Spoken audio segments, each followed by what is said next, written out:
Man or something that I've just heard got about released on that. Netflix. I don't know. I So don't know anything about it, but my thought was I was like, I'm gonna watch one. I'm gonna surprise Doug with one. oh shit! I'm gonna blow his little mind. He'll blow his little dinger. Hey everybody, welcome to the podcast live stream.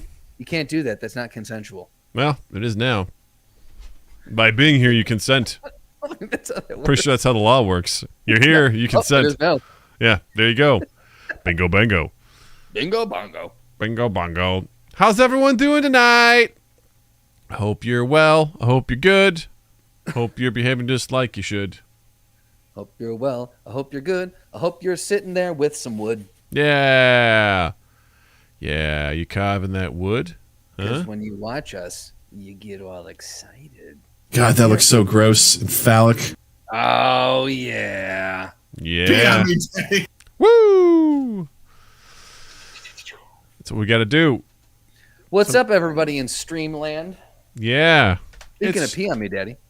Yeah, Streamland. Get it? Because it's a pee. It's a stream of urine. That's how that works. That would suck to be into that.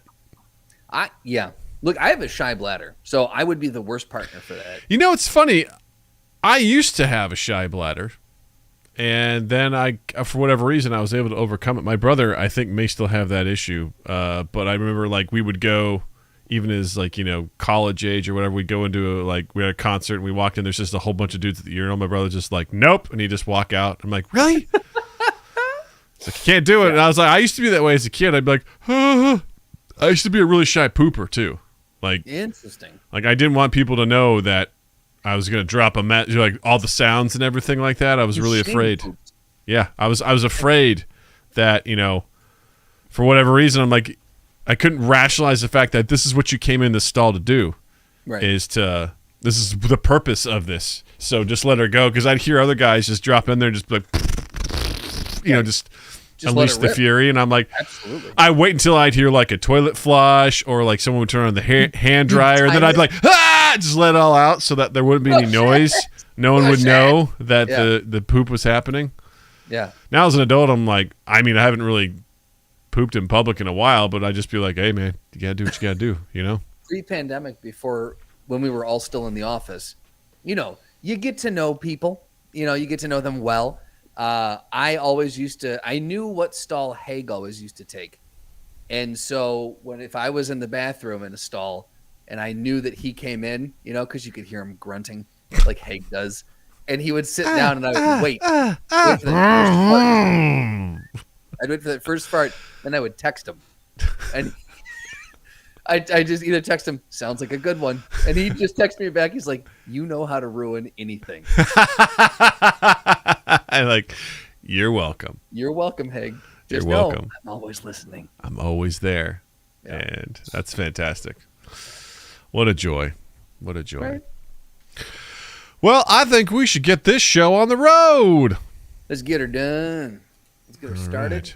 so we can get her done. We are recording in 3, 2, 1. Hey, everybody. Welcome to Mind Gap Podcast. I'm Doug. I'm Justin. And we're glad you're here. I say that every week, and I mean it. We're glad you're here. Glad. I feel like this week you mean it more. I do. There's a sincerity in your voice that is just palpable. It's true. Just a little bit more. I am thrilled that you are here, whether you're listening to us in audio land or checking us out live on the podcast, or if you're just watching it on YouTube. You know, after we release the episode, we're glad you're here. Right. However you appreciate consume us, we're glad you consume us. Agreed. Yeah. Most pleased that you consume us. It's been great. You know, We're up to 217 subscribers on YouTube, which is awesome. Picked up a few from some of our silly shenanigans, which is great. So thank you for the support. Good stuff. You know, like I said, on our way to partner and monetization is a big deal. It's a real big deal. I heard rumors that possibly YouTube may be reducing their requirements to become partner and that they're actually going to try to compete with TikTok to really monetize shorts. So, interesting. That's interesting. Supposedly, like one of the heads of YouTube said, you know, if you're a short form content creator, YouTube's going to be the place you want to be, which kind of hints that they're going to try and be competitive. So, Shoot, look, it makes sense, right? Like that's that's the place. That's the next step for YouTube to go. Twitch is kind of the last real big competition they have. Like, yeah, and YouTube is just taking their time with that. They're like, we'll slowly but surely get to where we need to be with it. You know, it's not, it doesn't have all the features, and they're buying the talent from Twitch. So, you know, they're paying and buying out their contracts and bringing them over. So slowly but surely, I mean, I don't know. Twitch doesn't seem, based on some of the experts I've seen, it doesn't seem like it's long term going to be the most viable way to go about things. So, do you think Twitch will eventually die? I think, well, Amazon owns it, and so no. Amazon, well, I think Amazon wants money out of it, so I think Twitch is making some poor long-term decisions to squeeze revenue out that will ultimately drive people away, but Amazon's like, give me that money. I've been supporting you for a long time, and you haven't done much. This fucking Lord of the Rings series we got now. And Jeff needs to go to space again, so come on, bring in that sweet Twitch money. That's right. Got to bring it in. So, I don't know. I think the Twitch community is pretty cool. I mean, I shouldn't say that. Who knows? I mean, just people are, there's always seems to be some sort of fucking drama going on over there every goddamn day. But, you know, the bells and whistles of Twitch is always fun, and I hope YouTube eventually will kind of gather the same sort of force and put that in place. It just makes sense for us to be here. Sometimes I miss Twitch just because I feel like we started developing a pretty cool community over there. You know, it was nice to raid and things like that. But at the end of the day, just Practical Doug just knows, you know, this makes the most sense, man. This is where we post our content. This is where we post our shorts. It makes sense just to have everything here. So, and you know that it's down the road. This is where it's going to be. So to get there before that happens, that's only a benefit. Yeah, it makes sense. I was hesitant at first, but now I'm like, I'm glad we're here. Yeah. Jared said YouTube needs to step up their game. Yeah, they do. I think they're getting there. I think I'd like to see them move a little faster, but slowly but surely they're adding some stuff in there. So, you know, we'll see what happens. I don't know. There's rumors that possibly they're going to have the requirements to become a YouTube partner, which would put us in a really good position. So, much closer. Right, yeah. That would put us well, I don't want to do math. That would put us closer. You're right. Yeah. Jared goes, I want to send you sound bites when you play. Yeah, I missed that stuff. I missed the points that people could cash in. That stuff was cool as shit. Yeah, I will say that stuff was cool. I greatly missed that. So hopefully we'll see some of that stuff, and it'll be pretty cool. I got to say, I like your shirt, Doug. Oh, thank you. This is from You Haven't Heard This Music podcast. This is Richie, his merch. Richie's been a stalwart supporter of our podcast, and we also love to support his podcast and his network as well. So You Haven't Heard This Music podcast, You Haven't Heard This Music productions. They're great. Richie's awesome. He always pops in on the Saturday night stream, which is like 2 a.m. his time. He's way like, too late to be on. He's like, hey. I'm like, dude, go to bed. Like, I appreciate you being here, but go to bed. Like, we were playing riff tracks last Saturday. I'm like, hey man, you want to hop in? He's like, I'm good. I'm like, yeah, you're probably gonna pass out. So you know. I like to think that the content is dream fuel. Probably. The content that we pump out is dream fuel, and he's taking full advantage of the dream fuel. He's sweet too, man. Like, he'll go and he'll rewatch the live streams, and like he'll comment on them. So he's a great supporter. I appreciate the shit out of that guy and everything that he's doing. I saw he posted something the other day that they're climbing up the Good Pods charts, which is great. Nice. So very thrilled. We can use more Richie in the world. Yeah. Richie is just overall good dude. So Richie, thank you for being you. You're a good dude. We appreciate you. Someday we will meet in person, and it will be a cool moment. It will be written down in the annals of history. That's right. In the anal glands of history, we will express them. We will relive those moments, and it'll go, and maybe we'll, file a claim for our insurance and get, they'll pay 70% of that if we met our deductible, and then, we pay for the other 30% because our insurance system sucks. Bingo. But we love you, Richie. This podcast is by Progressive. Brought to you by the American Health and Insurance Agencies who suck balls. Well, speaking of sucking balls, if you'd like to suck our metaphorical balls, you can check us out at youtube.com/mindgappodcast. Justin's facial reaction to that was perfect. We live stream there on Tuesdays now for the podcast. We do it an hour earlier at 7 p.m. Central Time. And I also host a live stream on Saturdays at 8 p.m. Central, video game centric. which is a ton of fun. Like I said, last Saturday we played Rift Tracks, which is very similar to What the Dub. Had an absolute blast playing with Mind Gap All-Stars. We got real silly. We got real nasty. And we got real topical. There was a lot of just based on the scenes, man. There was some anti-capitalism. There was, there was all sorts of shit people were flinging out there. I'm like, man, I'm gonna guess. I bet you I could guess who led the charge on some of those. Yeah. And the sound effects that you can use in that game are way more extensive than you can in What the Dub. I was like, I don't even have time to get through all these. Like, to even, I want to try them, but there's just so many. It's like scroll. I'm like, oh my God, this is so good. And they had just some wild clips. It was really a lot of fun. Some of them you're just like, I don't know, man, here we go. And you just throw what you got. It was a really good time. See, I really hope I can join next time you guys play that. Yeah, I left that stream exhausted from laughing, which is always a good time. Always a good time. And this Saturday, which is going to be Saturday the 24th, I'm firing up some Jackbox games. Been a minute. Plus, the new Jackbox pack comes out next month, so I want to get one in. And then we'll get in another one when that new version drops. So I'm real excited for that. So if you want to come hang out with me, the Mind Gap All-Stars, possibly even join us for a few rounds of some of the Jackbox games. If you're not familiar with Jackbox games, it's a bunch of silly party games. Inevitably, they turn dirty, gross, and silly with a lot of user-generated content. So please come check us out. Or if you just want to hang out, you can vote on stuff too, being in the audience. It's super cool. We're going to have a real good time. That's 8 p.m. Central this Saturday. So, Jervis might be free this week. We'd love to have you back, man. It's been a minute. It's been a minute since we've seen you. Time. Yes. Also, if you like what you see here you're on YouTube, hit the like button, hit the subscribe button, come join the Mind Gap Army. And if you would be so kind, drop a comment down below. It helps us with the algorithm, and it helps, engagement is great, as we learned from our Rings of Power episode. Really drove that content to the people that did not like what we had to say, because the engagement was powerful. It was potent. Let me tell you what, the algorithm, in a way, based on the internet, it understood the assignment. I think it did. It's like, you probably are going to be mad at this. Here you go. And it served it up just right to the people. The suggested...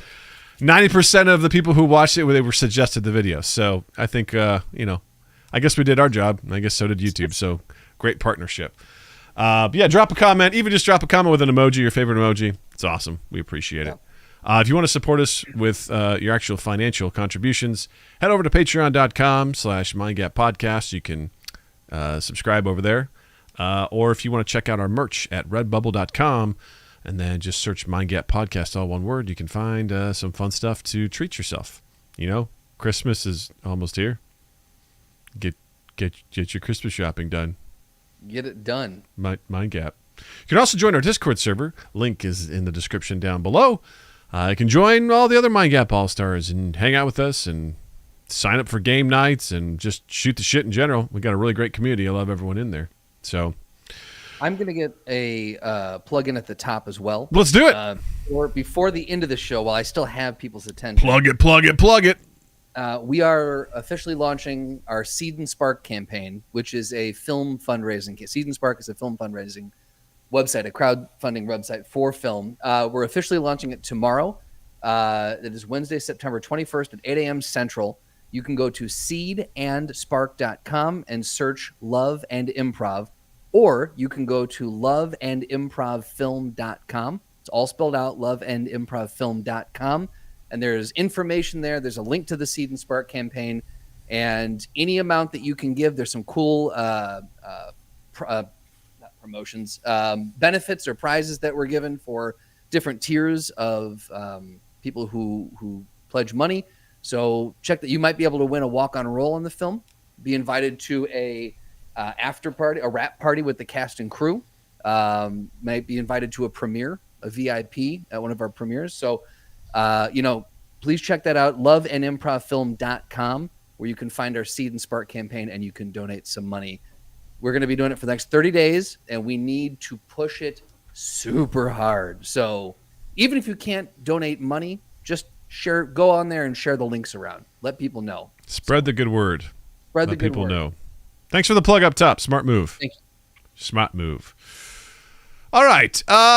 We got a lot to talk about tonight, so let's just hop into it. Let's do it. The first one actually was something that was shared via the mighty Jervis, who sent this link over, and it was a TikTok from Ray and Bose. It's REY.NBOWS, and it was a TikTok that basically talked about how there's an AI that can find a video of you taking Instagram pics. And it is amazing and terrifying all at the same time. So essentially the way that it works, it's essentially, it's from Dries de Poorter. I love trying to say this stuff. So it's at DRIESDEPOORTER. And this is essentially the person who created this AI.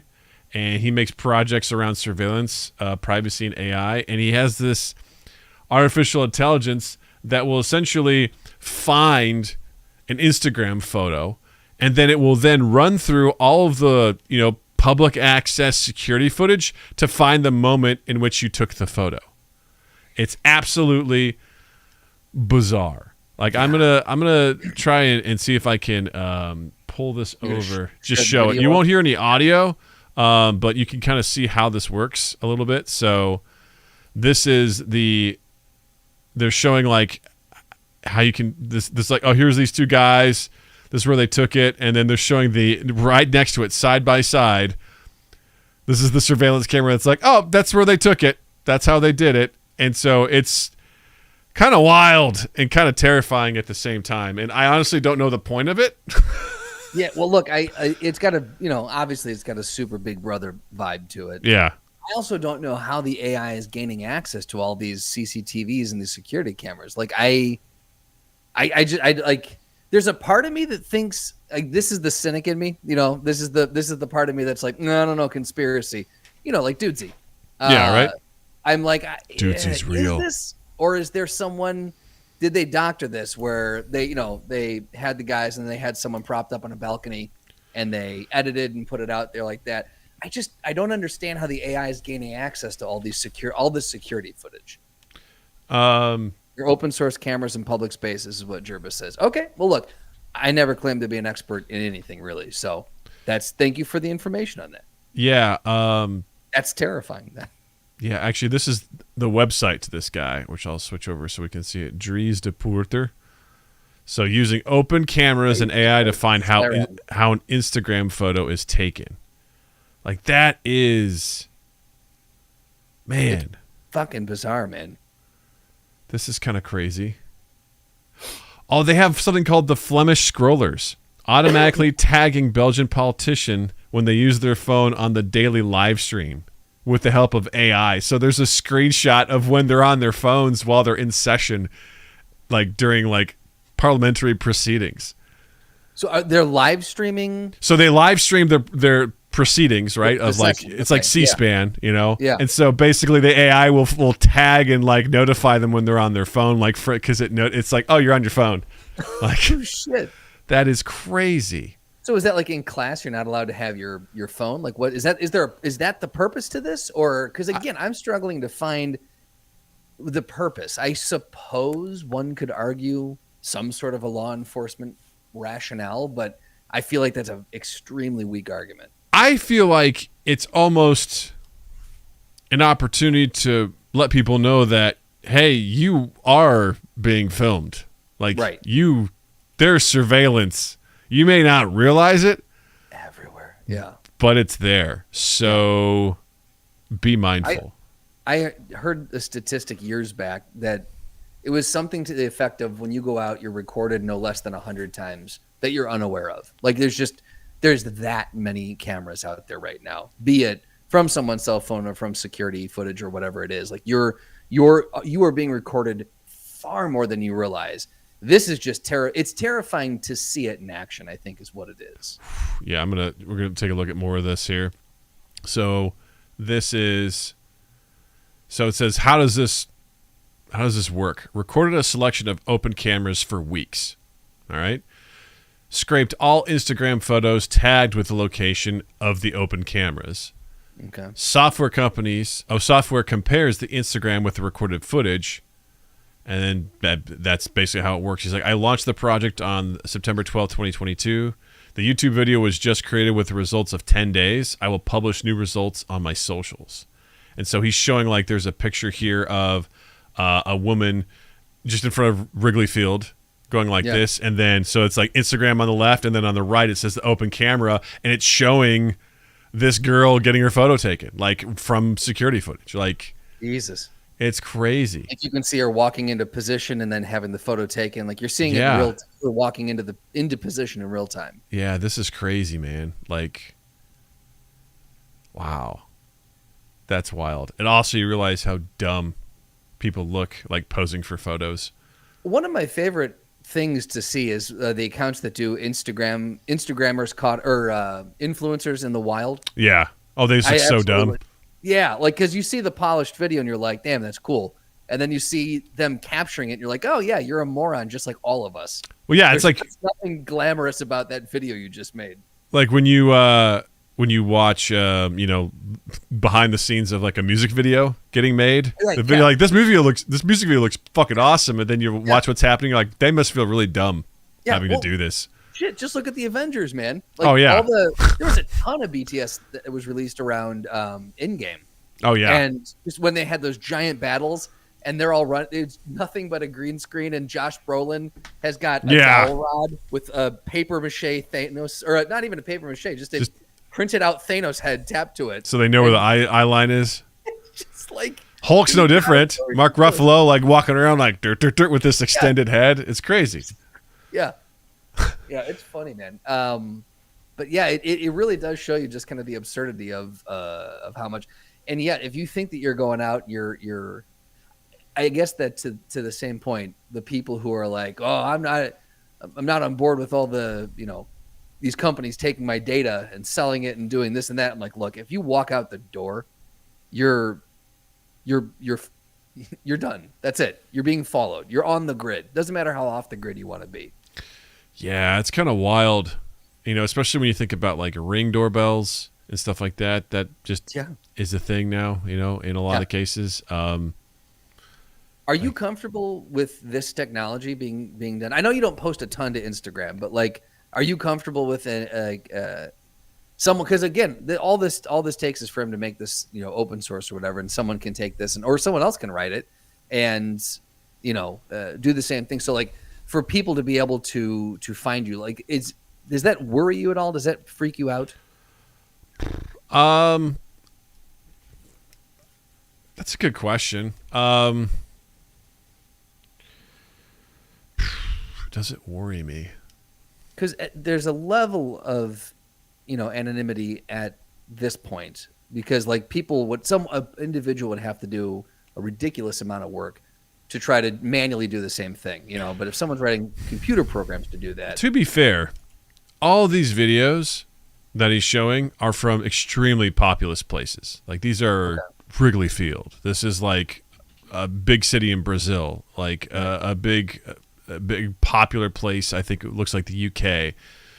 I think if you live in Kirksville, Missouri, you might be okay. Like, it depends on how much of that. Now, granted, there's still probably, video footage that's being recorded in those areas. I just think it's, first of all, you're probably not going to get a lot of Instagrams.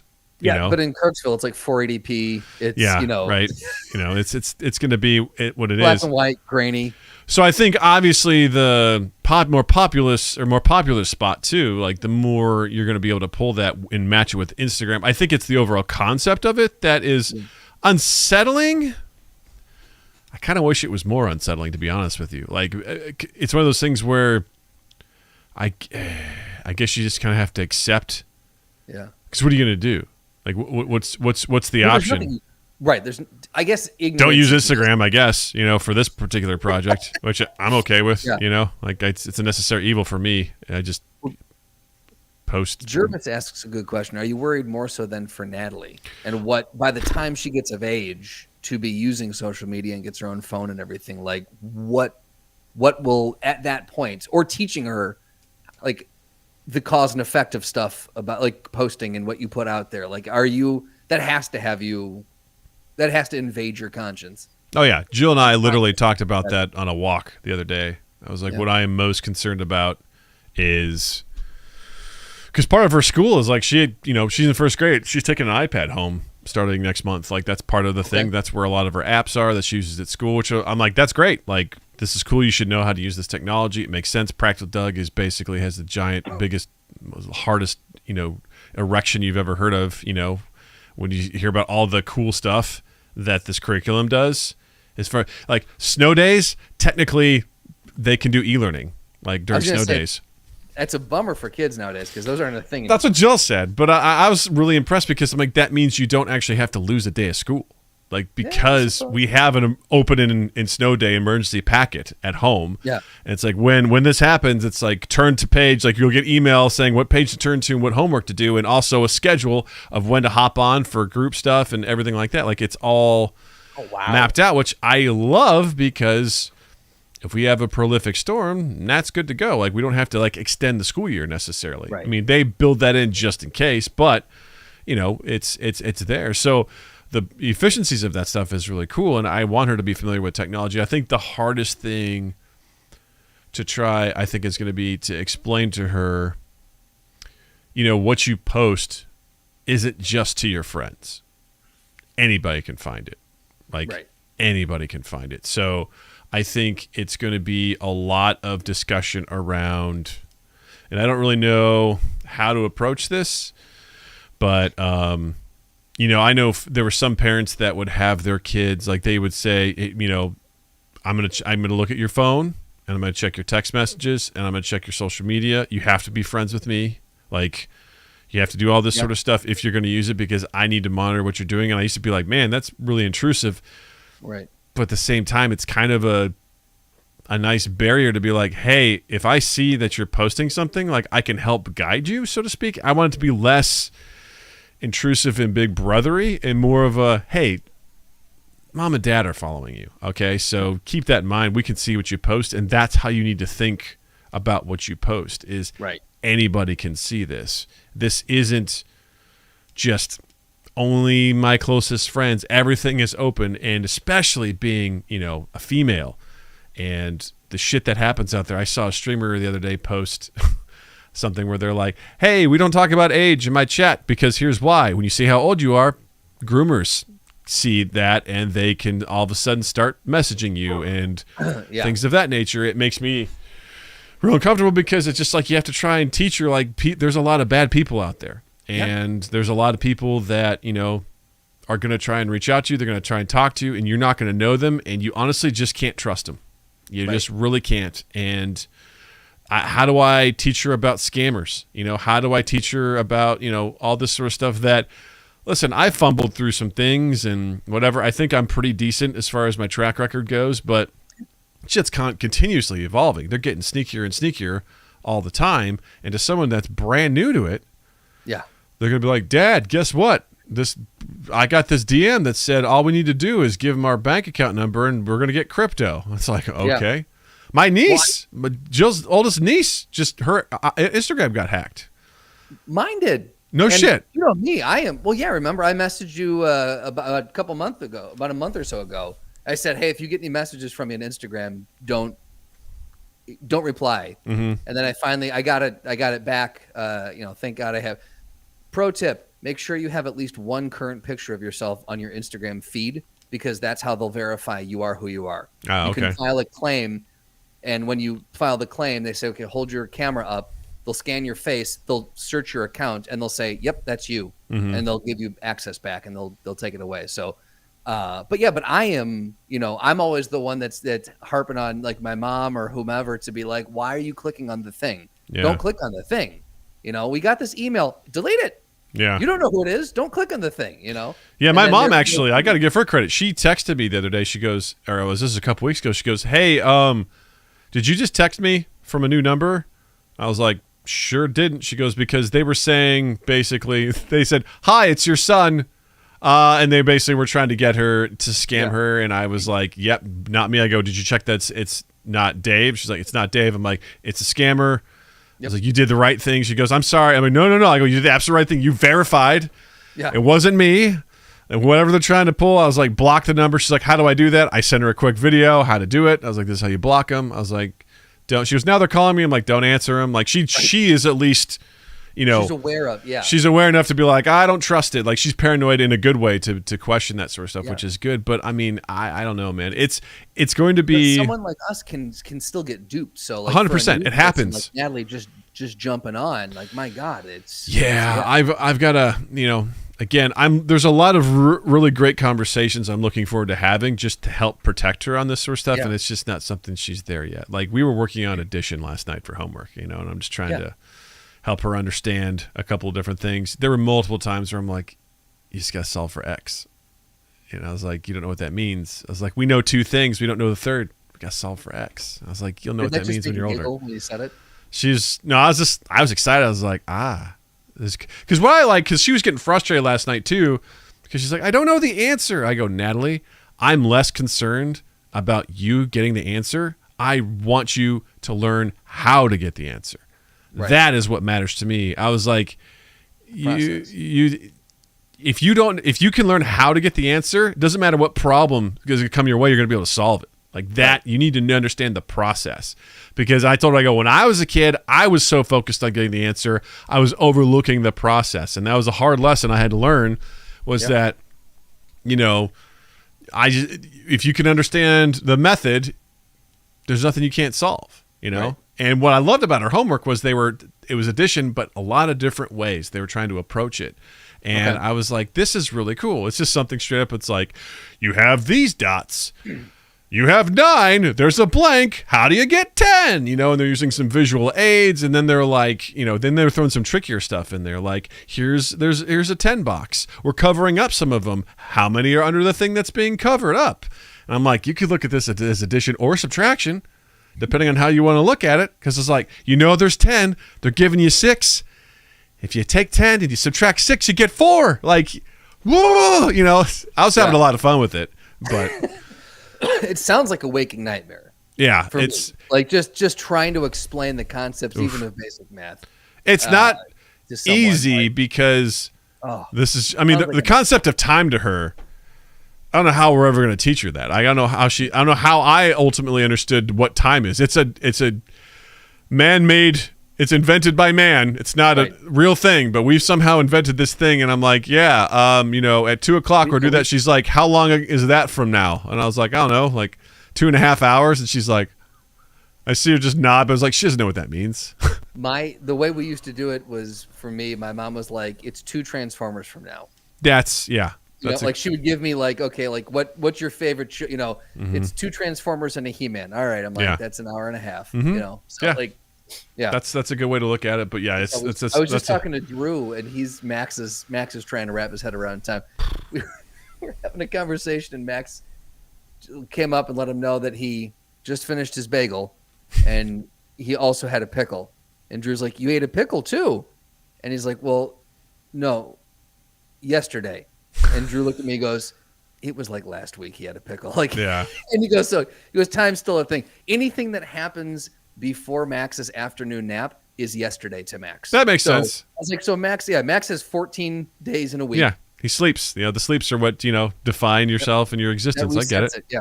But again, like I heard that, and I was thinking, I'm like, yeah, man, like, how do you explain such a ethereal concept as time to someone, or even like, emotions? It's we've talked about similar things on the podcast before. Just how do you teach conceptual ideas to someone? And it's wild, man. Yeah, I mean, I feel like emotions are at least a little bit better, and she's had more experience with that, as far as like, what are you feeling? And, she's learning too, like, hey, when you have feelings, like, tell people about them. I'm like, absolutely. Talk about what you're feeling. That's so important. I'm like, you're going to know emotional intelligence, child. I will make sure of that. I will reinforce that in any way, every way, shape, and form. We're going to be good.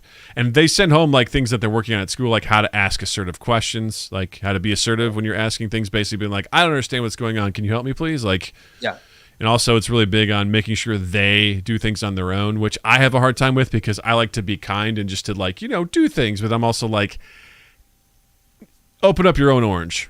I need you to do that. I need you to try. I need you to try and do that, Or she's like, Dad, can I do this thing? I'm like, I don't know. Can you? Go get it. Like, see if you. It's like having a cheese stick. It's like, Joe's like, we should open it up. I'm like, no, she needs to open this up. She wants the cheese stick. She needs to open it up herself. Like, just pull. Like, it's fine. It'll be fine. Because the teacher's the same way where she's like, these kids have to be able to start learning how to do stuff on their own. Because I can only imagine what that's like being a teacher. And teacher, I don't. It's like, oh, no, I don't have 20 kids in this class all asking me to do like dumb as shit. Like, no, figure it out. I don't have the capacity to be a teacher, man. No.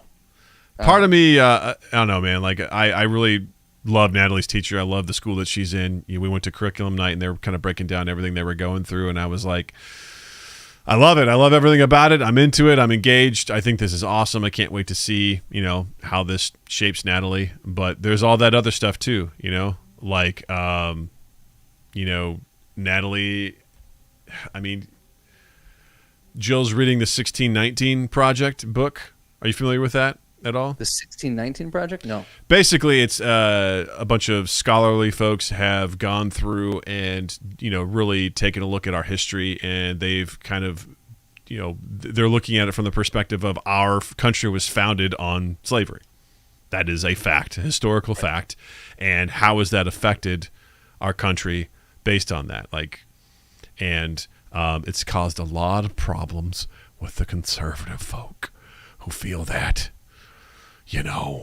white people shouldn't be ashamed of their past. So they really whitewash what was told.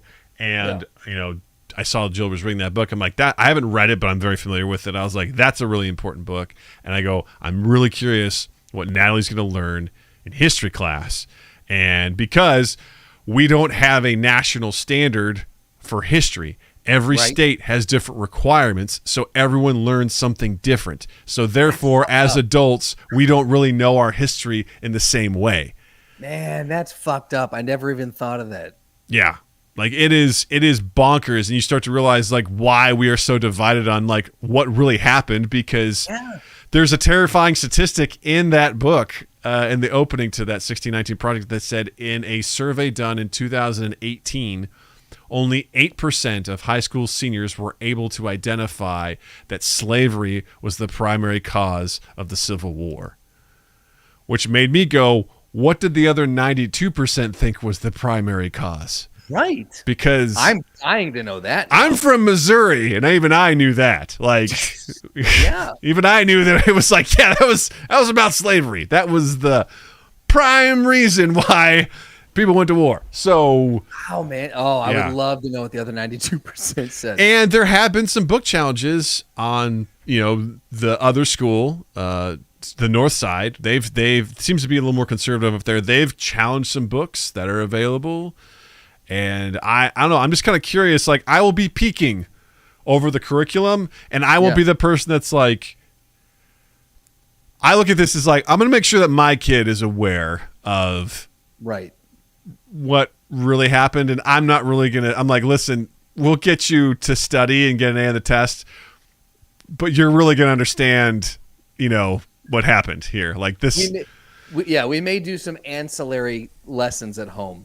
Some ad hoc lessons. Yeah, we'll have some dad-daughter talk on the way home from school, where I'll be like, because when I was in first and second grade, Thanksgiving, boy, we dressed up like pilgrims and Native Americans, and we all sat down and we hung out. We're like, yay, this is exactly how it went. It's like, no, it wasn't. Oh, yeah. We got the same thing from, absolutely. Yeah, no, that's not how it went at all. And I look forward to having those kind of conversations with Natalie and making sure that, listen, I may not be an expert, but I can at least be like, this is the general idea of how this happened, and we shouldn't be ashamed of our past. We need to know our past to build a better future.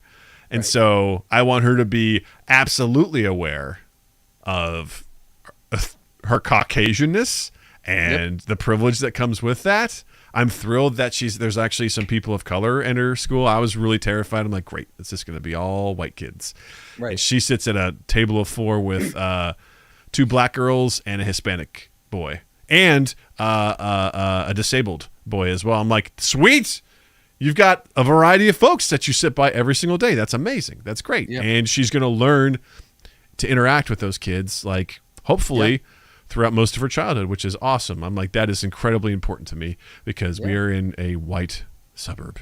So, I'm cognizant of that. So Zinni says her kids don't know how to tie knots at school. That sounds like fun. That sounds like a real challenge. Yeah. That's one of those things where then they just trip over their shoe. You have to teach them the hard ways in. Yeah. God, Either they'd learn to tie it or, maybe they chip a tooth. I don't know. I'm just saying whatever happens. I'm also not looking forward to the homework getting more complicated. Right now I'm like, yeah, let's do some homework. It's addition and spelling 3-letter words. No problem. Like we can do that. But when we start getting more and more complicated, I'm like, fuck. And there's going to be a defining moment where I'm like, I'm out, kid. You got to go to your teacher. Like I can't do it. A tutor or My dad was a math teacher for the longest time, so I relied on him heavily to help me through math stuff. And then I got to I think high school, and he was like, I'm out, man. Like I don't teach this anymore. Like I don't know what to tell you. Well, is Natalie doing? Is it new math or what's the core? I guess my understanding is that she's learned to read differently than I guess the rest of us did. I think we were sounding out words growing up. Now they do sight words. I feel like a real piece of shit because I just assumed this is how I learned how to read, but apparently that's not the case. Because I thought sight words were like the articles, like a, and the, and I kept going like, damn, there's a lot of sight words. She keeps coming home with like all these different sight words. I'm like, fucking hell, like.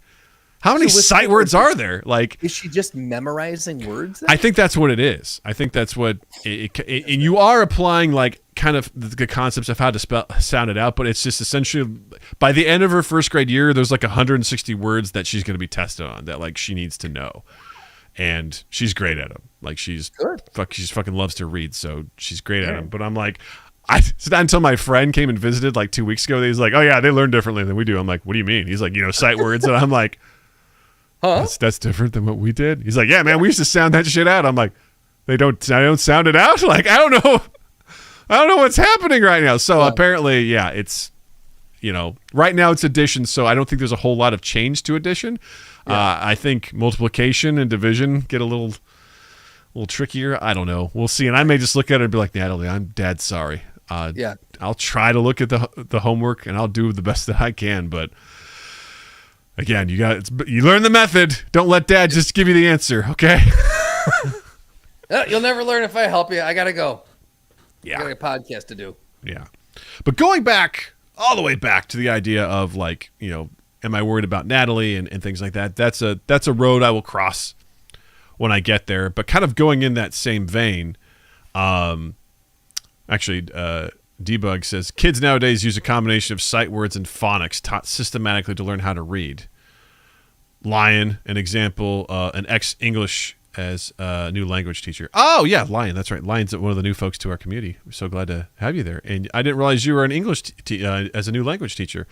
Okay, so they use a combination of sight words and phonics. Okay. Interesting. So was it just phonics before? Because I remember Hooked on Phonics worked for me. That was a whole thing back when we were growing up of just, I think, sounding it out. So that's interesting. It's wild, yeah. Which I got to say, concepts change. Natalie knows so many words. Like she's able to read stuff really well. I'm like, God damn, like, okay. She part of it, she just likes to read, but also, that practice, but then also just, throwing in those words. She can read really, really well, which is also like, shit, I got to be careful now, She actually will sit in my office here and she just pulls out my Spawn comics. Yeah. And she says that she reads them. I don't think she really does. I think she just likes looking at the pictures, and she'll be sitting there for a while and she goes, all right, done with that one. I'm going for the next one, number 2. And she'll pull it out and she's like, Dad, I read it all. I'm like, did you?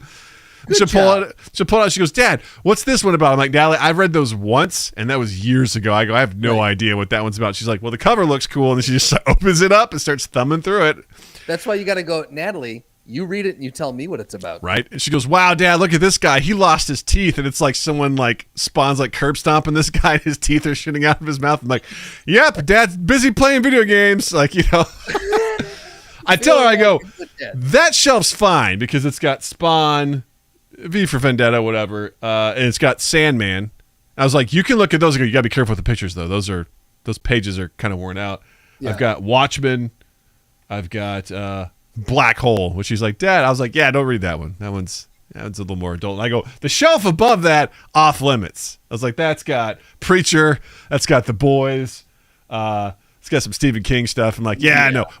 Trust me, when you're old enough, fucking whenever you want, kid, come in here. You read these. I do not care. Just not yet. I don't think We're think setting you need a to. threshold for that shelf. Yeah. I should move those up to the top because I think I saw something that's like if you can reach it, you can read it. Was kind of a rule in the house, which I like a lot. So I'm like, I should shift those up a level.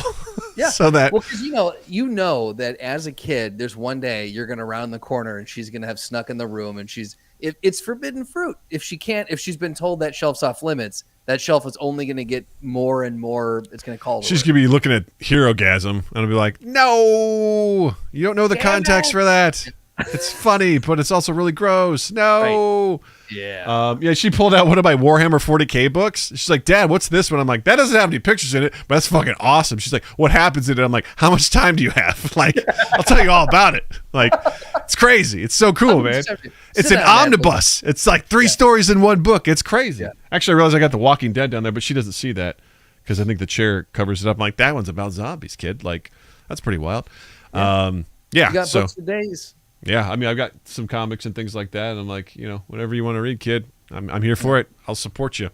But anyway, going back to filming people and like surveillance, there was another thing that I saw on Twitter from at Jules Terpak is her name, JULESTERPAK, and her Twitter post said the amount of videos that get posted without people's consent has become disgusting, which I thought was a nice parallel to the idea of like surveillance footage and things like that. And in this 3-minute video that she posted, she sort of breaks down a couple of TikToks. Mm-hmm. Where there's a TikTok, I don't know if you want to call her an influencer or whatever, that in the first example is, I'll allow it. Yeah, she's at a Harry Styles concert apparently, and she gets into an argument with another girl's mom. Apparently this TikTok influencer may or may not have taken this feathery boa from a girl, and she goes to have like a huge fight, verbal altercation with this other girl's mom, and she posts it, and she posts several videos saying some pretty awful shit I hope you get hit by a car and all sorts of stuff.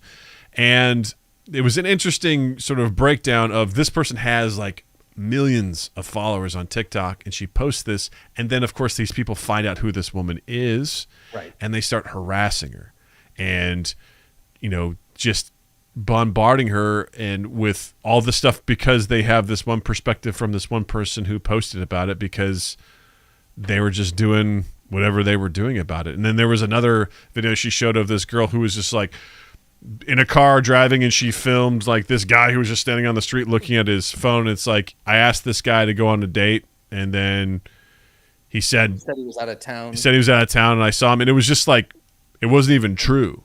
Some random dude. Just some random dude. Wasn't even true. She's like, oh, I just make content, for this sort of stuff, whatever memes. And the guy just got absolutely just thrashed. He's like, I don't know who this person is who posted this. I know nothing about it.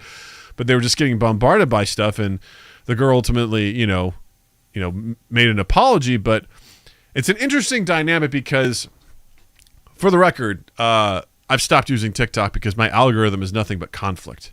And it feels like pure poison going into my veins whenever I look at stuff, because it's just people arguing, and it is for a couple of Saturdays, before I was going to bed, I'm like, oh, what do I got here? And then I just fell into a hole, and it was an awful hole that when it was done, I felt just sick to my stomach because the thing is, part of me enjoys the conflict because I'm like, what's happening? And I try to break it down. You'll never know the full context, and you'll never know the true outcome. And it's just this horrible cycle of what the fuck happened there? And it's also trying to figure out, well, who's telling the truth. It is exhausting and it's terrible. So I'm like, I will get on there. I will post stuff.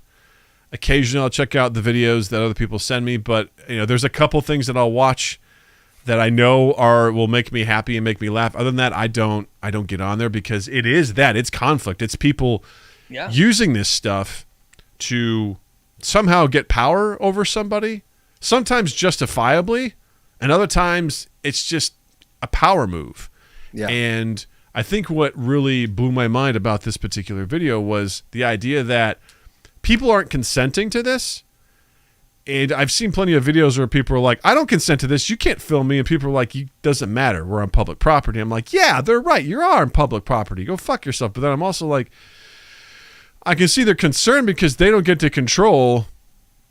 It's not just, I'm going to post the video. They can edit it, and they can change it. If we've seen any reality TV, we know people can be painted in particular ways. And it really, I don't know. I found it kind of unsettling. I think what it is for me, like the right to expected privacy is the law or the statute that people refer to all the time. And if you're out in public, you give up your right to expected privacy. If you're on a private property, depending on where you are, you can expect that you have some privacy. So being out and about, I think the way that, and again, this is one of those where you can interpret where's the commas in the statute and all this stuff, but I look at it as if the person if you're making the person the subject of a video, that is different than passively recording them in the background. I agree. Like if you're recording something and they come in the background and they're like, was I just in that video? Delete it. No, you were walking. I was filming. It was in that general direction. I wasn't following you. You walked in front of my camera. Right of expected privacy. Fuck off. That I'm in. But if you are distinctly making that person the subject of the video, and then you're even going further than that, painting that person in a very specific light by editing or putting graphics or voiceover or whatever it is, I think that borders on violation of privacy or personal space.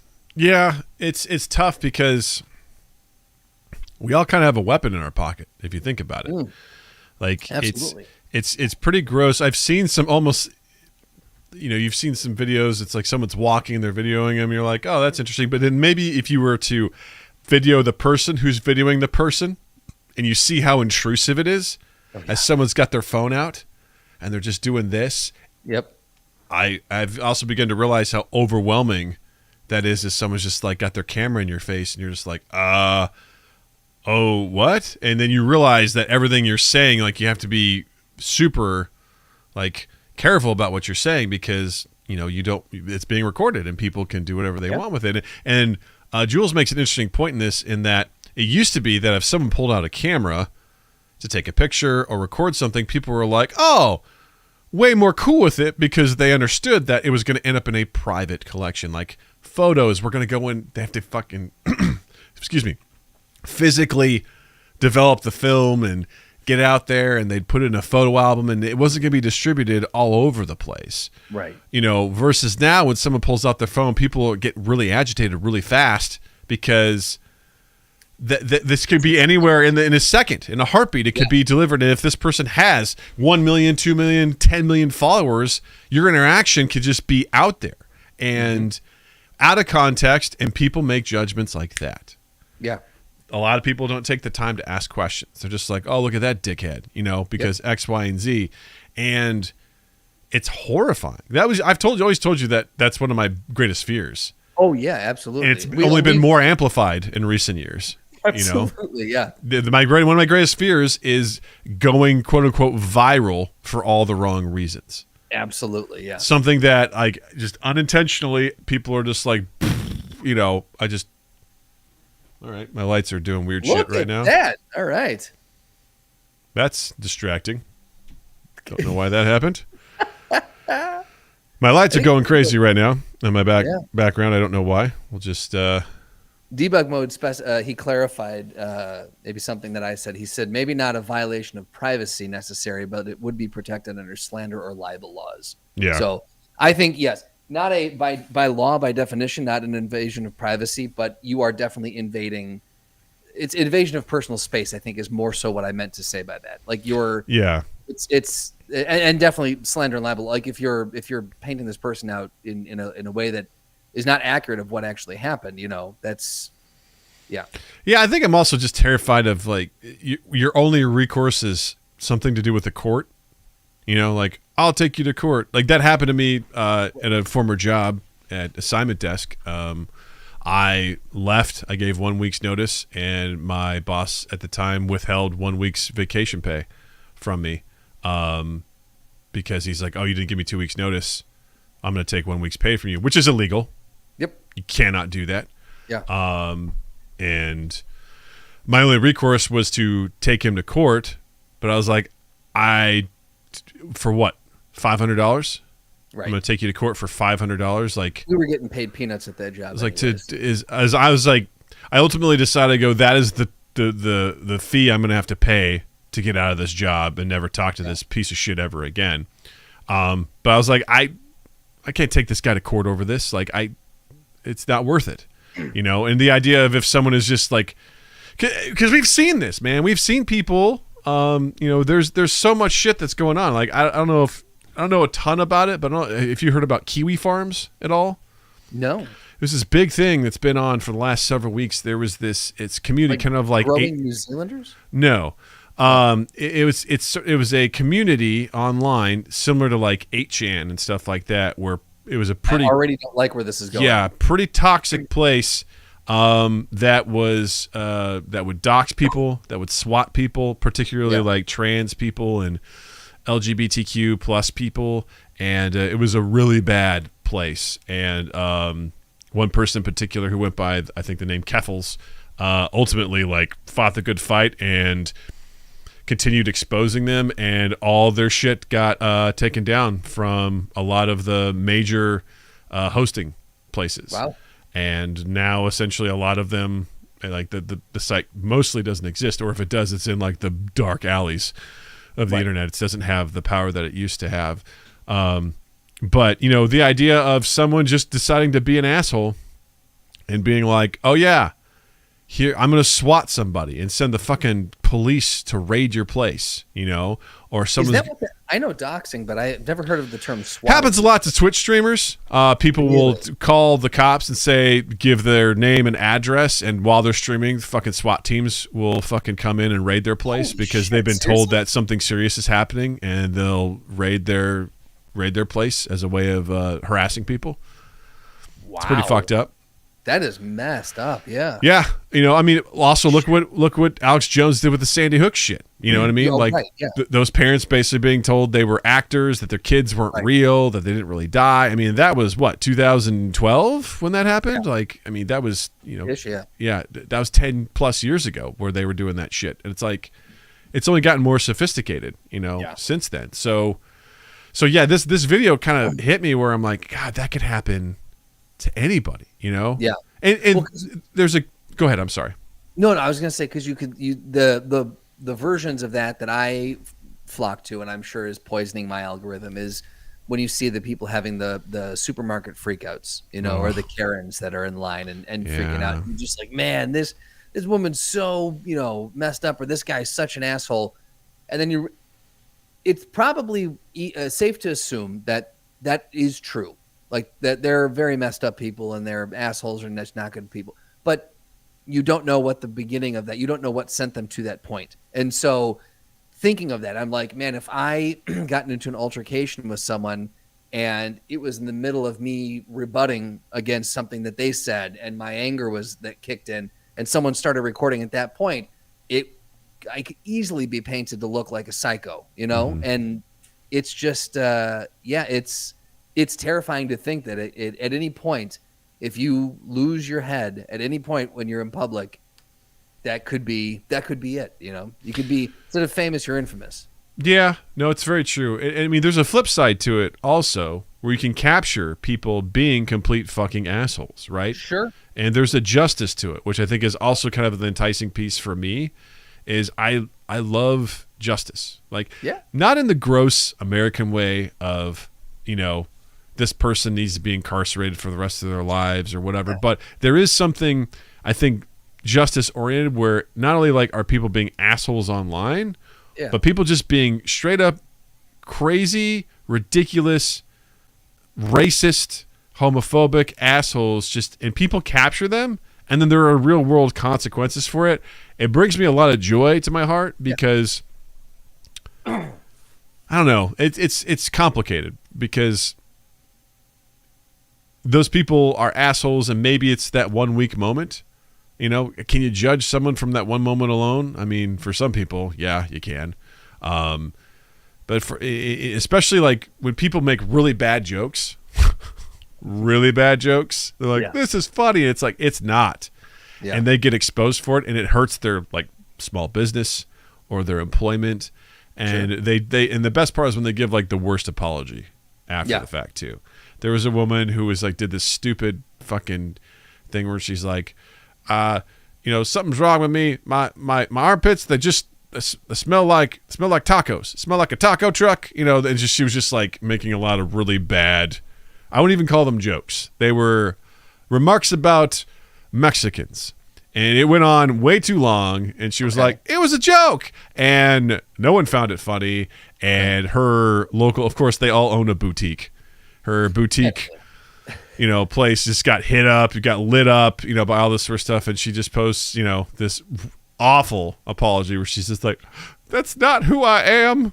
I am a good person, and I did not mean to. It was supposed to be funny. It's like, you're not funny. You're not. Just don't do that. Why would you make that? And why would you post it for everyone to see? Who is that supposed to go to? The masses? Or was it supposed to go to your friend Janet? Like, just send it to Janet. Don't send it to everybody. Like, what are you doing? Again, teaching Natalie, don't send this to everybody. Okay. Exactly. Think about what you're doing. All right. You gotta think. Yeah. So there is a justice element to that, to be like, if someone is truly doing something wrong and you capture it and they're held accountable for that, I think that's really important, because nowadays with the internet, it's just, there's this shield that people can really hide behind to say really awful things and to be really mean to each other. And there's really not much of a consequence. I think some of that bleeds over a little bit into real life, where people just kind of take the same rhetoric, the same aggression, and, I don't know, I guess they don't expect the consequences on the other end of that. Like, I love seeing someone be a complete fucking dickhead and then come out the other side of it, and all of a sudden they're like, yeah, I lost my job. It's like, yeah, you should lose your job over that. You can't fucking say shit like that, Yeah. Oh boy. Sly says, and then you have things like the tree service near me that hung an effigy of Barack Obama and is still thriving local service provider. See, the thing with that, Slotty, is it's all about your community. Yeah. If your community condones that and they're okay with it, then they're going to be doing just fine. In fact, they probably picked up some business from that, which is scary. Yeah.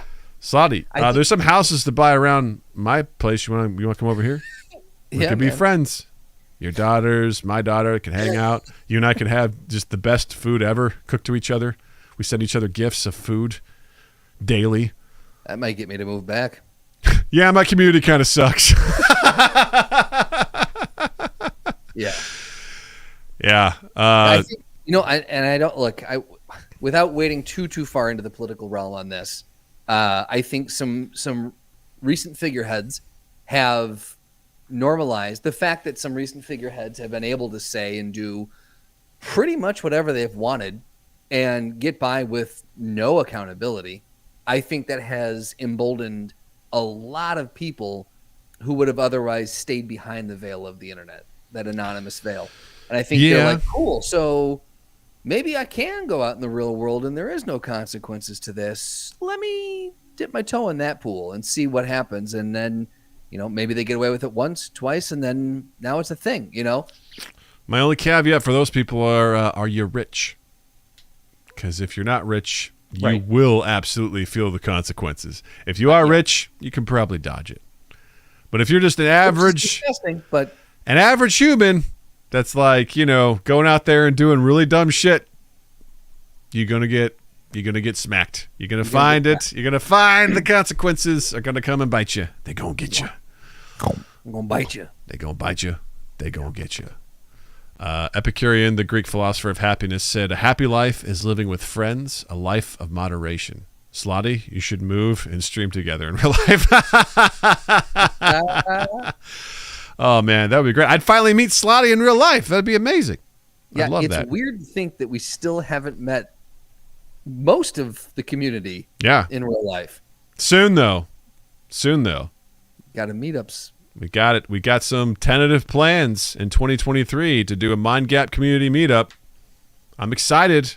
Yeah. Some loose plans are coming together, and I'm pumped. So hopefully we can just start potentially an annual thing where the Mind Gap folks, the Mind Gap All-Stars get together and hang out for a few days. I don't know. It could be really fun. I'm looking forward to it. Mind Gap cookout.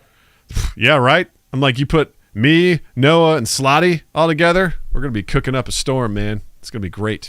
Tint's also posted some really good stuff lately with his green, almost said potato, green tomatoes, and Emilio's been cooking some stuff. Like, there's a lot of good stuff happening over there. A lot of crafty people, a lot of crafty bastards. Yes. Speaking of bastard, hit it, baby. I don't have it. Oh. All right. Here we go.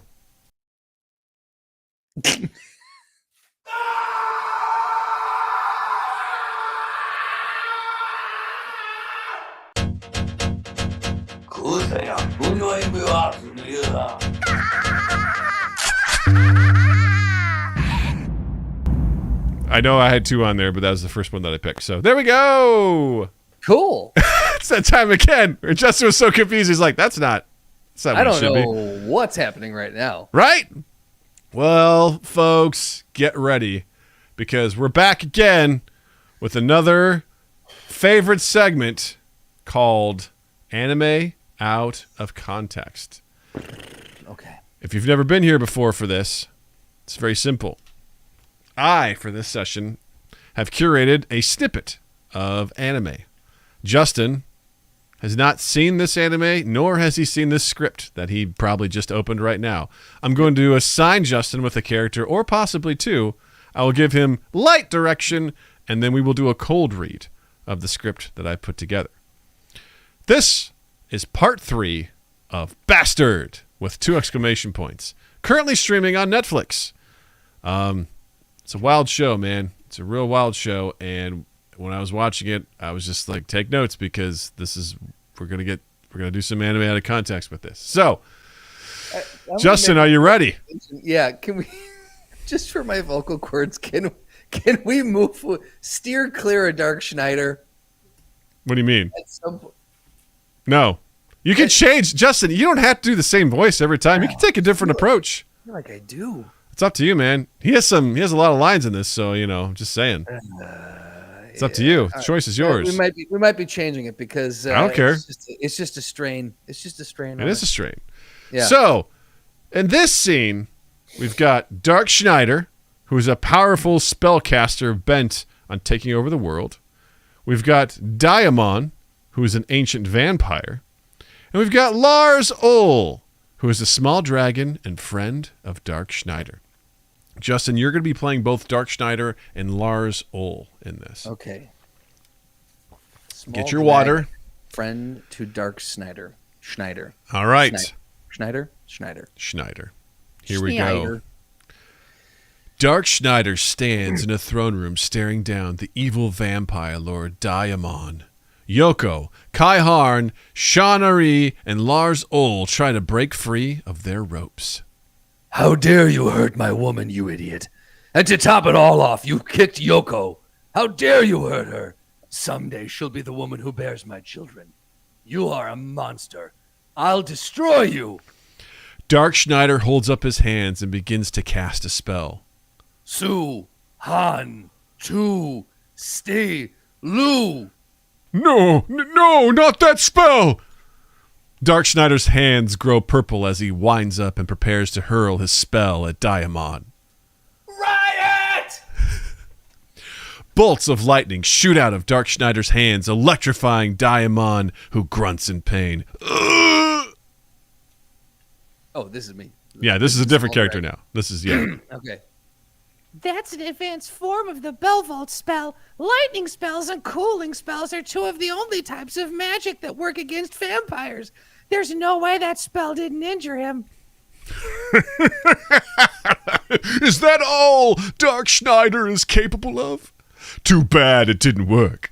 I guess the legendary sorcerer isn't as powerful as everyone says he is. Well, what a surprise. Oh, no way! Oh, please. I can beat you. You're not that strong. Isn't that right, Jodo? Daimon turns to his lackey, Jodo, who gives an awkward thumbs up. This is bad. The vampire is too powerful. Crosses don't work against him, so magic might not either. And he has an immortal body, so it's not like we can use a weapon against him. Damn, what are we gonna do? I don't like your attitude. I can tell from your smug smile that you're looking down on all of us right now like you actually think you'll be able to defeat me. You're standing there thinking you're the most powerful person in the whole world, aren't you? Well, yeah, because I am the most powerful person in the world. Fine. Think what you want. You act like you're not afraid of anything, but only noble beings such as myself deserve to have an ego as big as yours is. Today, I'll teach you the meaning of fear and wipe that smug smile right off your face. Understand? Give up now, vampire. You don't stand a chance.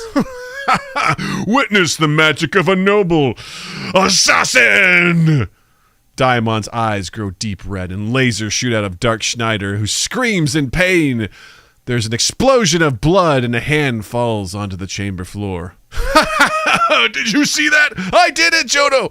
I killed the great sorcerer Dark Schneider with my own spell! Daimon cackles with insane glee. Another voice begins to join in on the laughs. Daimon looks over his shoulder to see Dark Schneider standing there. Ah! That's impossible. What's happening? Daimon looks closer at the pool of blood and body parts in the middle of the chamber. He sees the head of his servant Jodo lying in the body parts. Jodo! What a dumbass. I can't believe you didn't even notice how much I damaged your nervous system with my lightning spell. So now you won't be able to shoot your magic in a straight line anymore. You bastard! How dare you mock me to my face! Damn you! What's wrong with you, oh noble count? Finally showing your true colors? Oh, who cares if I can't shoot straight? Do you really think that matters to me, you fool? Take this! Daimon Rotating Assassin! Daimon begins to spin around at an unfathomable rate, shooting lasers from his eyes, destroying the room. I can shoot magic in all directions! There's no escape from me! There is only one universal law in a fight between two men. Let me tell you, brother.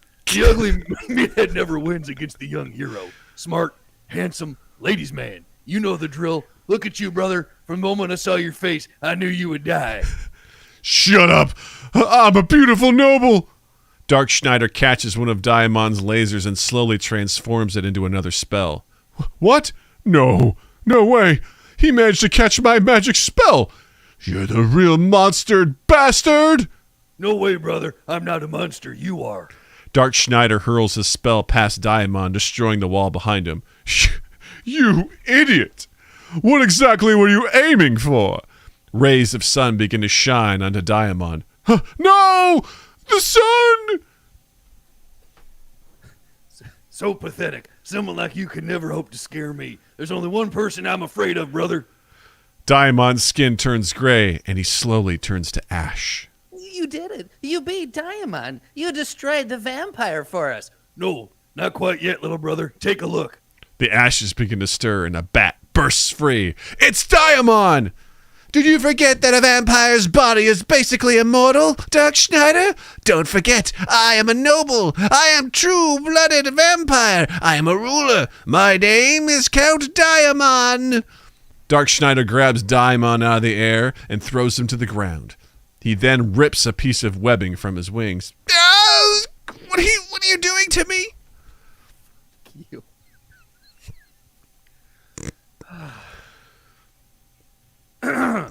Vampires turn to ash when they're exposed to sunlight. However, they say that a vampire spirit will rise from the ash as a bat, brother.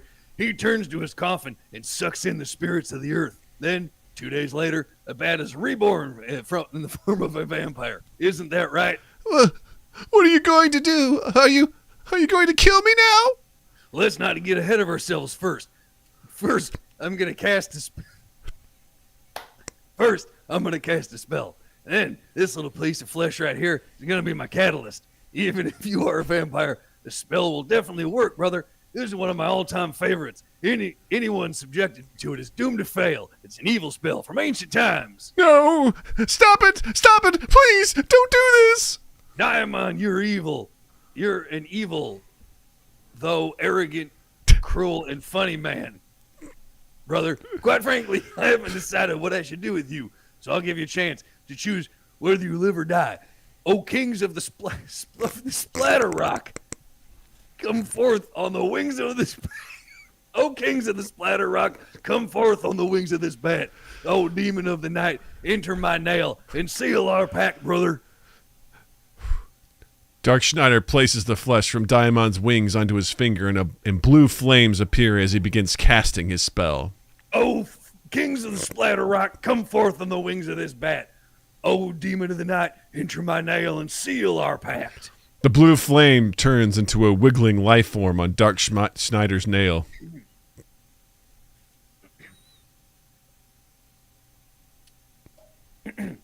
Using this blue nail, I'll dig the spell directly into your body. It'll be part of you. If you attempt to disobey me, or if you ever try to pull the nail out of your body, then this blue nail is going to turn purple and eventually turn red.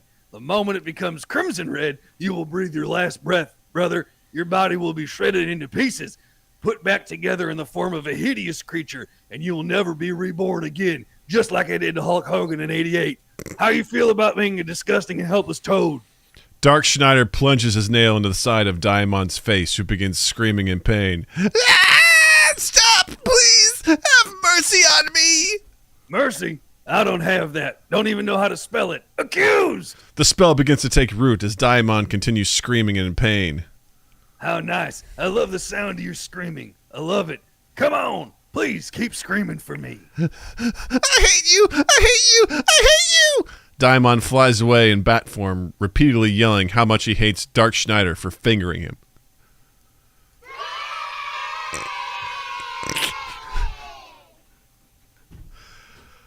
Well, what did you think, Justin?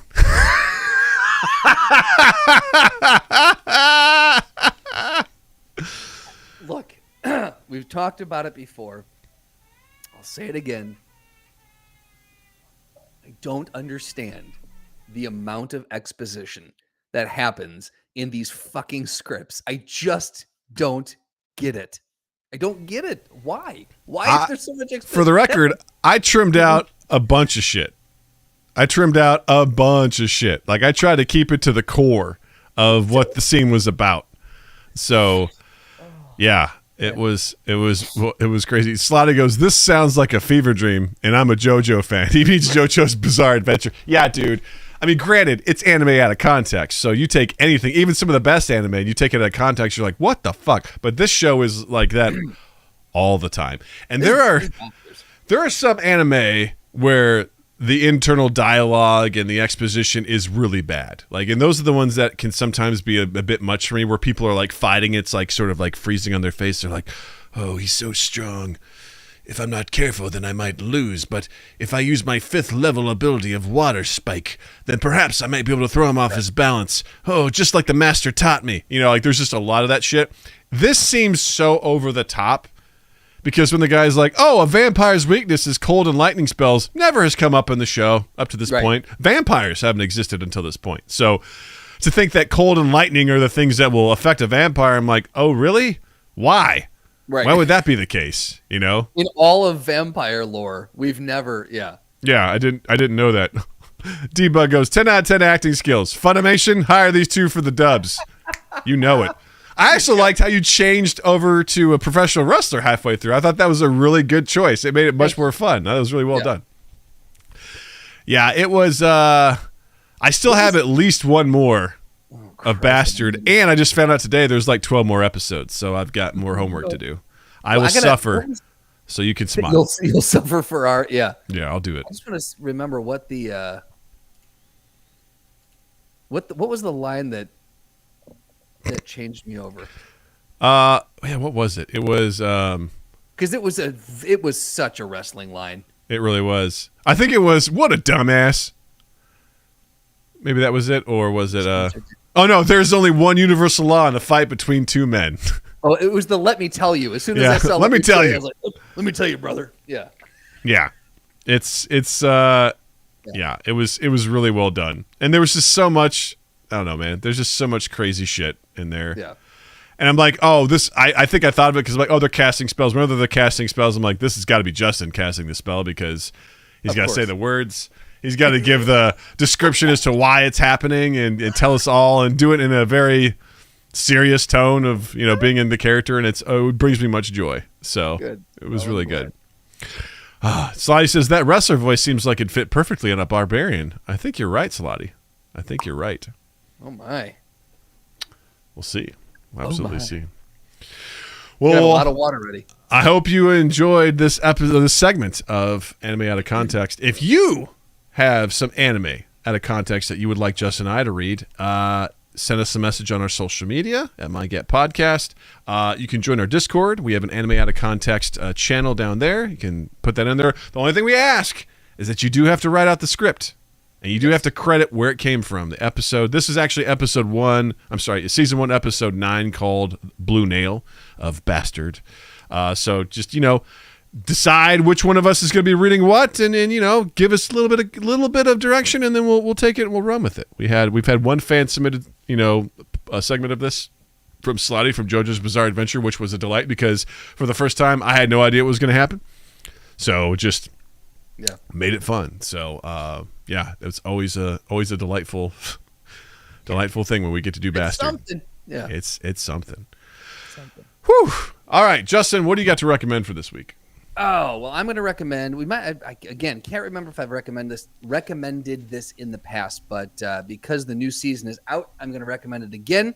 Harley Quinn on HBO Max. It's a wildly fun show. If you want to talk about some wonderful voice acting, Kaylee Cuoco is Harley Quinn. Oh my God, I just blanked on her name. Hold on. I will find it. Mel Gibson. Yep, Lake Bell is she plays Poison Ivy, and there's just a slew of some other fun. Tony Hale plays Dr. Psycho. Christopher Maloney plays James Gordon. It's just Dietrich. What's his name? The guy from Drew Carey show. He plays Batman. Jason Alexander's in there. Like it's just fun. There's a lot of cool people. The guy who plays Bane is ridiculous. Yeah. Bane is he's a infant, and his lines this entire season, he's worried about. He gave a pasta maker as a gift for a wedding, and the wedding got called off. And his goal is to get the pasta maker back, and he'll stop at nothing. And it's just, it's give me the pasta maker. It was meant as a gift, and the wedding did not take place. That voice always brings me joy. There's a spell in Dungeons and Dragons called Bane, and I've been listening to a lot of Critical Role lately. And someone goes, "I cast Bane," and they're like, "You cast Bane, yes." Now we'll see what happens next. And the people automatically go into the Bane voice whenever they hear that. It just brings me such delight. I absolutely love it. Yeah. It's R-rated for sure, and it's just wonderful fun. So I would say it's in season 3 right now. Don't know how far they're going with it, but it's just a fun watch. It's something silly and fun to have on in the background, and it'll make you laugh. So that's considering how HBO's handling its animated shows, it may not last long. It may get nuked. Absolutely. With no notice whatsoever. For me this week, I would actually like to recommend once again Critical Role, right? This new underground show. I've been pausing almost all of my other podcasts to catch up. I kind of took a break from it from Campaign 3 for a little while. I was just sort of like D&D'd out and whatever. And then I saw something popped up on Critical Role spoilers. I don't know what happened, but I think something devastating happened. I'm like, all right, I better get caught up here and see what's going on. And it's it's just magical listening to Matthew Mercer and the rest of the gang just do their stuff. I think I sent you like a time code to listen to of. I forgot you sent that. I didn't get a chance to listen to that yet. It's amazing how they can go from serious to just complete debauchery in just a very short amount of time, and it was so much fun. And my favorite thing is when that happens is watching Matthew Mercer just go, oh, and he just watches. That's because everyone just yes ands and like, oh yeah, and they just pile on. He's just like, God damn it, like, God damn it, we're so far off base. It's like, do you realize what I've created for the show? You realize what I've made? I've built sets for you to play on, and you guys are talking about jerking off. Like, that's the best. It's so much fun. Yeah. Critical Role, you know where to find it. It's on wherever you find podcasts. It's on YouTube channel. They also have Twitch. They live stream on Thursdays of their stuff. So if you're curious about D&D, never done it before, as far as I'm concerned, those are some of the pros right there if you want to get a good handle on how it's done. Also, keep in mind, if you watch that and then you play for the first time, it's not going to be that. So lower your expectations, okay? So don't go too crazy because that is like professionally done how they do it. But it's a lot of fun and really kind of like gives you an idea of at least how to play the game, rules and things like that. So I found it incredibly useful as I was playing as I'm building stuff. So very, very cool. Please don't forget to follow us on all our social medias at Mind Gap Podcast. Check us out on YouTube, youtube.com/Mind Gap Podcast. We live stream our podcast episodes on Tuesdays at 7 p.m. Central, the new time. And I host the video game stream on Saturdays at 8 p.m. Central. It's going to be a Jackbox Games this Saturday, so be sure to tune in for that and join along and play along with us. And also don't forget to follow Justin online as well. On Instagram and Twitter at Justin_Michael, spelled Mikel. It's the fun way of spelling it. And while you're in the online realm, check us out on Apple Podcasts, Stitcher, not iTunes, Google Podcasts, Podbean, Good Pods, all the places where you find and consume podcasts. You'll find us. Share us around, like, subscribe, rate, review, all those things. The big one we love is sharing. Let people know we exist. It's like Tinkerbell. If you believe in us, clap and we'll get stronger. Something like that. Just share us. Let people know we exist. And then 2east8th.com and 2east8th on all social media. And again, please tomorrow go to loveandimprovfilm.com, loveandimprovfilm.com, and check out all the information on our upcoming feature film. You'll also find a link on there to our Seed and Spark campaign. That is a crowdfunding website for independent filmmakers. And you can go and contribute as little or as much as you want. We have some wonderful contribution prizes there. Anything from a special thank you shout out on social media to you might get a walk-on role. If you donate, you get $1,000. You get a child. Slotty right there. We'll give you one of his kids if you donate $1,000. You heard it right here. So please check that out and push us on social media. Love and Improv Film on Instagram as well. Please follow that. So, hell yeah. There you go. Something exciting. I can't wait. I'm looking forward to helping out with promoting that and seeing that come to life. Yeah. Let's bring it to life, baby. Well, with that being said, Justin, I want to say thank you. Douglas, thank you. Chat, thank you. Listeners, thank you. And you all have a dandy fucking week. Yes, a dandy week. I need to work on my Bane. I can do better. Have you seen the show? Have you heard? I watched the first, I think, 3 or 4 episodes, and for whatever reason, just didn't do it for me. And I was incredibly disappointed. I thought for sure, I'm like, this has my name all over it. I just kept watching it, being like, I don't know, man. I was really mad at myself. That's fair. Look, it's not for everyone. I know, but it seems like it would totally be for me, and it's not. I don't know why. You think you'd give it another shot? I don't know, maybe. Like, I don't know. I just, for whatever reason, like, I appreciate everything of what it's doing, but it just, for whatever reason, I was like, I didn't find it that amusing, and I don't know why. Yeah. I think one of the things that amazes me the most is how they got DC to agree, like the higher ups at DC, to greenlight this project when it just lambasts everything about the DC. It takes all the seriousness of DC and just skewers it right down the middle and calls it out. And I'm like, it's amazing that someone at DC had enough, guts to go, go ahead. Had a sense of humor.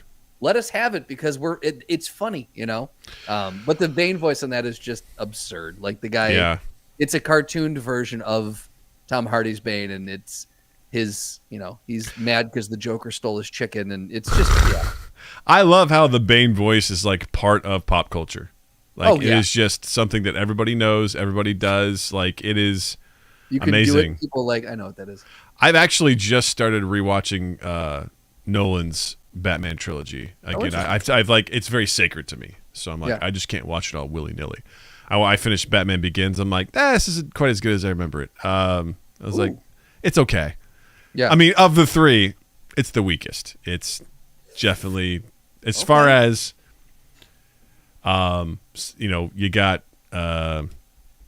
what's her face playing Rachel, Tom Cruise's former lady.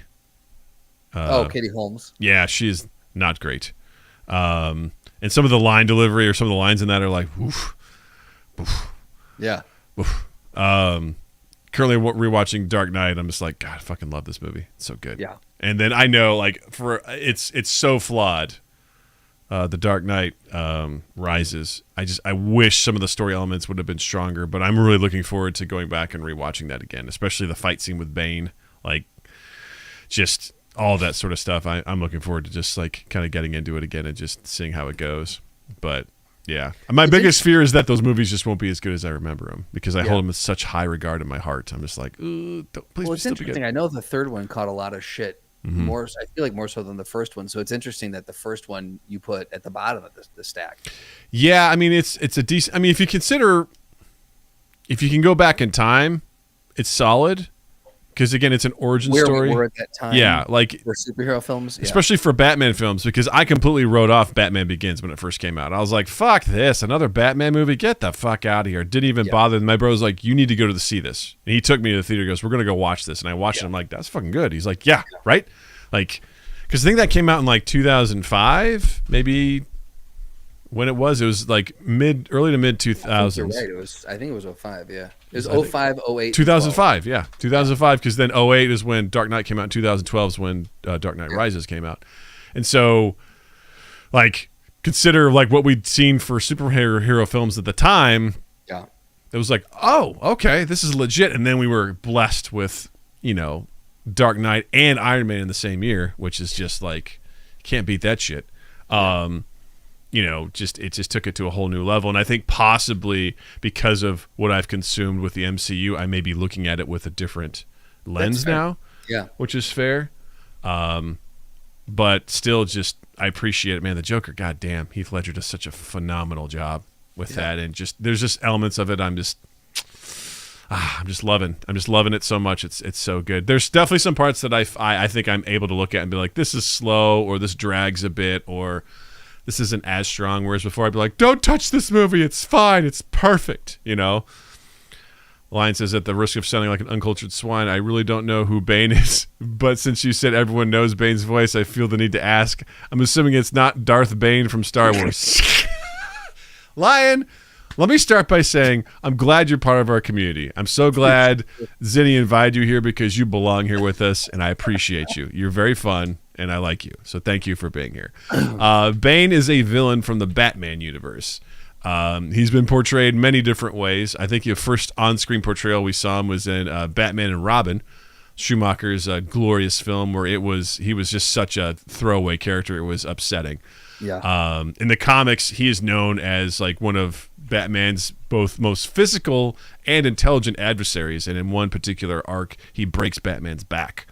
So he's incredible. He has this mask, and he has this in the comics. He has this serum that he pumps into his body that makes him incredibly strong, and he uses it because he's in perpetual pain, so it kind of helps deaden the pain. In the movie, he's portrayed by Tom Hardy, who is just a force of nature. He's such a perfect casting for that. Yeah. So he's in the film The Dark Knight Rises, but he does have kind of a Darth Vader-esque feel to him. So I see that. He does, because he wears a mask, and there was a big controversy about his voice leading up to the release of The Dark Knight Rises, because they released the first 8 minutes of the film as a preview. No one was doing that, but before IMAX films, and people were really concerned because they couldn't hear his voice in the sound mix. And even in some of the trailers, his voice was kind of difficult to understand. But the final mix, they got it really put together. But he has a very distinct vocalization. It's like, yes. You merely adopted the darkness. I was born in it, raised by it. Theatricality and whatever else I say are important characteristics. Yes, League of Shadows. Yes, it's a very distinct vocal pattern, which is interesting. He's a terrifying character in the movie. Just for sure. Yeah. so intimidating and just lacks fear, and you are terrified to be anyone who's on the opposite end of him. He's phenomenal in the movie. Yeah. Movie has a lot of plot problems, but which still make me sad to this day, but it's a solid film altogether. So on that note, I actually have to jump off the Let's stream go. early tonight. So I All right. appreciate all of you. I love you. Love you too, gang. We will see you on Saturday for Jackbox. Ta-ta.